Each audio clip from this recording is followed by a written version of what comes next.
रानी चिड़िया, अब काफी समय बीत चुका है। हमने अभी कभी भी कोई भी जश्न नहीं बनाया। पहले तो हम सभी पक्षी पूनम की रात में इकट्ठे हो जाते थे।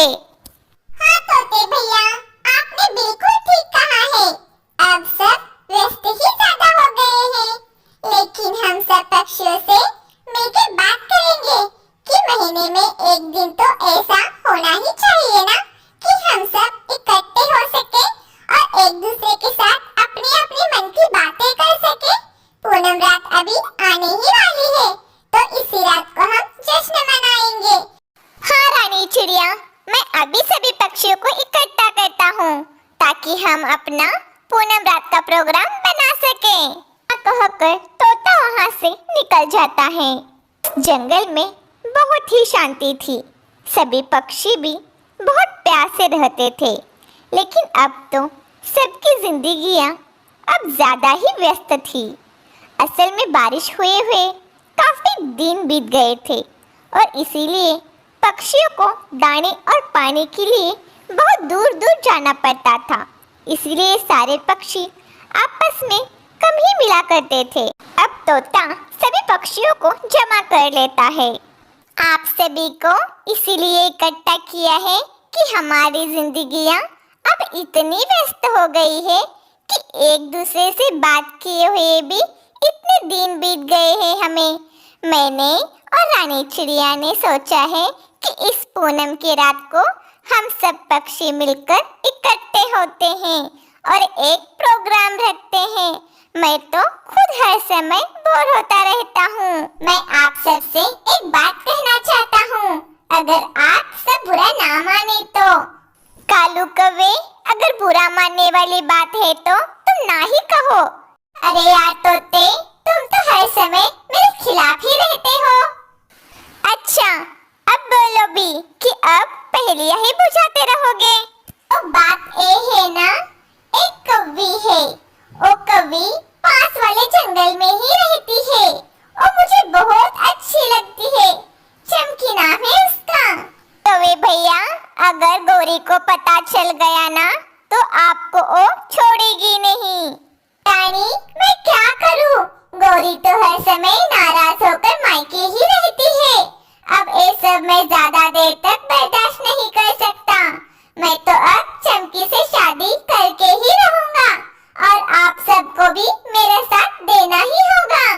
अच्छा, अब तो तुम्हारा मतलब है कि तुम्हारे साथ साथ हम भी अपनी जान से हाथ धो लें। रानी चिड़िया, गौरी के मायके वालों के शीलो के परिवार के साथ बहुत अच्छे संबंध हैं। हम इस कालू के बातों में बिल्कुल भी नहीं आएंगे। अच्छा, अगर तुम मेरा साथ नहीं दोगे तो मैं भी कभी आपके काम नहीं आऊंगा। हाँ, पहले तो जैसे हमारे सारे काम तुम ही करते आई हो। रानी प्लीज, तुम मेरा साथ जरूर देना। मुझे बताओ, गौरी कौन सी अच्छी है? मुझे हर बुरे काम पर तो वही लगाती है। अगर मैं उसकी बात नहीं मानता तब वो नाराज होकर चली जाती है।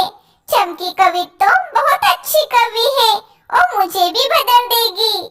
और कालू भैया, गौरी ने अगर हमें कुछ कहा तो? रानी, उसे कुछ पता ही नहीं चलेगा। तोते भैया, मुझे लगता है हमें कालू भैया का साथ दे देना चाहिए। रानी, अगर तुम कहती हो तो ठीक है। और तो और, इस पूनम रात को हम जश्न भी मनाएंगे। अब आपको मेरे साथ चमकी की माँ के पास जाना होगा ताकि हम सारी बात तय कर सकें। तो ठीक है, अब तो हम सुबह ही चलेंगे। अब तो रात होने को है। तोते, मैं भी सुबह की ही बात कर रहा हूँ। फिर सभी पक्षी अपने अपने घरों को चले जाते हैं। अगली सुबह कालू कौवा सुबह सुबह रानी चिड़िया के पास आ जाता है। रानी चिड़िया को साथ लेकर तोते तरफ जाता है। फिर इन दोनों को साथ लेकर चमकी के यहाँ दूसरी जंगल की तरफ जाता है। नमस्ते माँ जी। कालू कौवे, तुम फिर से यहाँ आ गए। मैंने तुमसे कहा था कि फिर कभी भी नजर नहीं आना इधर। आंटी जी, ये आपके बेटे से शादी करना चाहता है। इसने अपनी शक्ल देखी है क्या? मेरी बेटी चमकी तो लाखों में एक है। माँ माँ जी, मैं तो इतना भी बुरा नहीं हूँ। मैं आपकी बेटी को बहुत खुश रखूंगा। आंटी, कालू कौवा बहुत ही अच्छा है। आप इनके शादी के लिए मान जाइए प्लीज।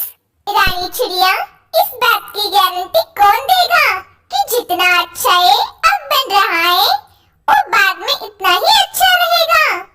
हम गारंटी तो नहीं दे सकते। मेरा मतलब है गारंटी तो अपनी भी नहीं दे सकता कोई किसी को। फिर इस कालू कौवे की गारंटी तो क्या हम खाक देंगे? अच्छा ठीक है, पर मेरी एक शर्त है। मैं पहले तुम्हारे जंगल में आकर इसकी चाल चलन देखूंगी, फिर अपने बेटे की शादी मैं इससे करवाऊंगी। मेरा मतलब है कि मैं वहां आकर कालू के घोंसले में कुछ दिन रहूंगी, फिर ही मैं अपना कोई फैसला करूंगी। ठीक है आंटी जी, हमें तो स्वीकार है ये आपकी शर्त। अब वो तीनों वहाँ से वापस आ जाते हैं। तोते यार, तुमने तो मुझसे दुश्मनी ले ही ली, तो फिर क्या करते कौवे? अगर उसकी बात ना मानते तो उसने तुम्हें रिश्ता देने के लिए कभी भी नहीं मानना था।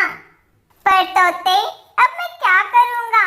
मुझसे तो अपना ही भोजन पूरा नहीं होता, तो उसका कैसा पूरा करूँगा?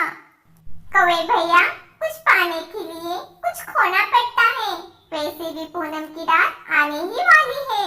आपको चमकी की माँ को जल्दी ही राजी करना होगा ताकि हम अपना जश्न मना सके, और ये सब तुम उनकी ज्यादा से ज्यादा सेवा करके ही कर सकते हो। इतना कहकर फिर रानी और तोता अपने अपने घर चले जाते हैं। अगले दिन सुबह सुबह ही चमकी की माँ आ जाती है। वो क्या आती है, अपने साथ बारिश ही लाती है। कौवा बेचारा जो आज रात सोया तक नहीं था, वो सारी रात घोंसले की मरम्मत कर रहा था कि चमकी की माँ आ देखकर खुश हो जाएगी। कौवा इतनी तेज बारिश देखकर घबरा जाता है। ये बारिश भी आज ही आनी थी, लगता है बड़ी परीक्षा आ गई है। कौवा ऐसा दिल में सोचता है। हुआ कालू, क्या सोच रहे हो? कुछ नहीं माँ जी, आपके लिए क्या लेके आओ खाने के लिए? कालू, मेरा तो आज चावल खाने का दिल कर रहा है।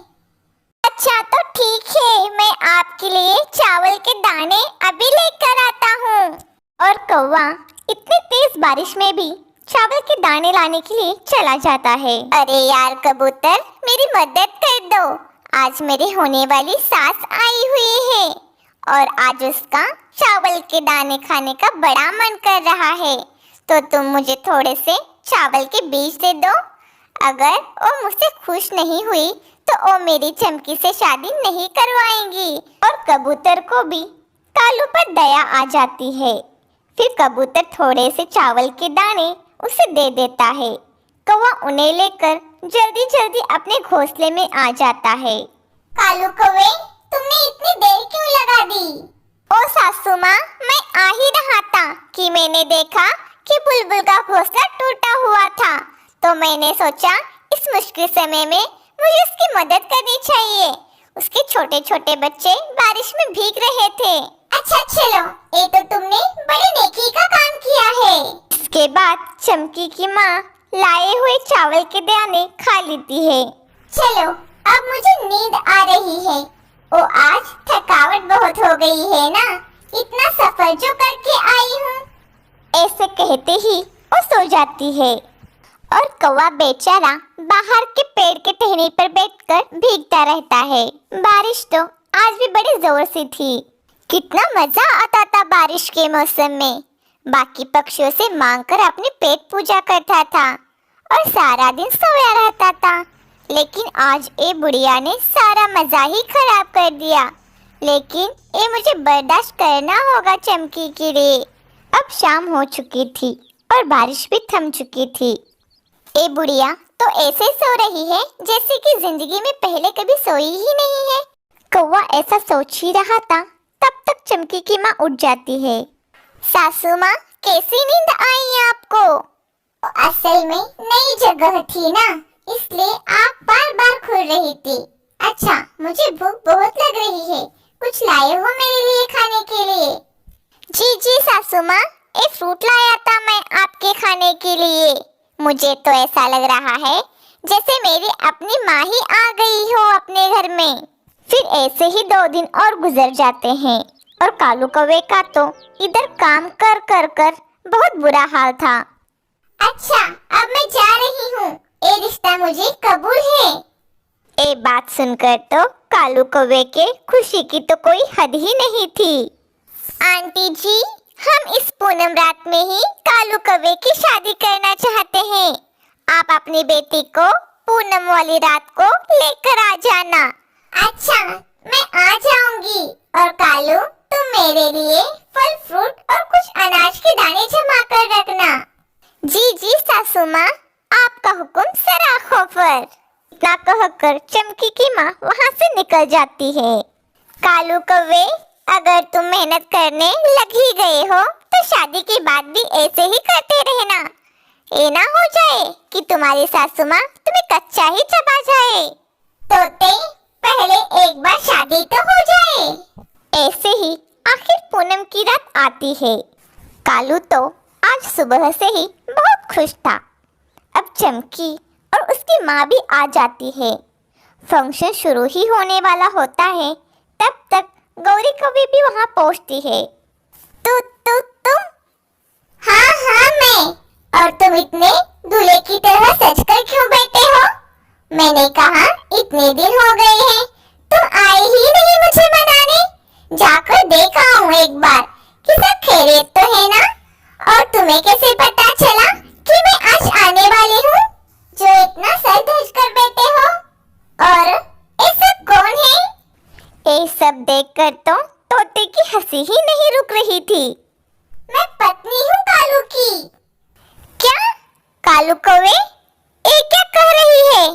तुमने हमें धोखा दिया है। तुम तो मेरे मासूम बेटे को फंसाने लगे थे। एक कहकर चमकी की माँ कालू कौवे को 2-3 चोंच मारकर अपनी बेटी को साथ में लेकर वहाँ से चली जाती है। अब सारी बात गौरी की समझ में आ चुकी थी। फिर क्या, उसके बाद कालू कौवा आगे आगे और गौरी उसके पीछे पीछे। गौरी, मुझे माफ कर दो। लेकिन गौरी की आंखों में तो खून उतरा हुआ था और बाकी सब पक्षियों का तो हंस हंस कर बुरा हाल था।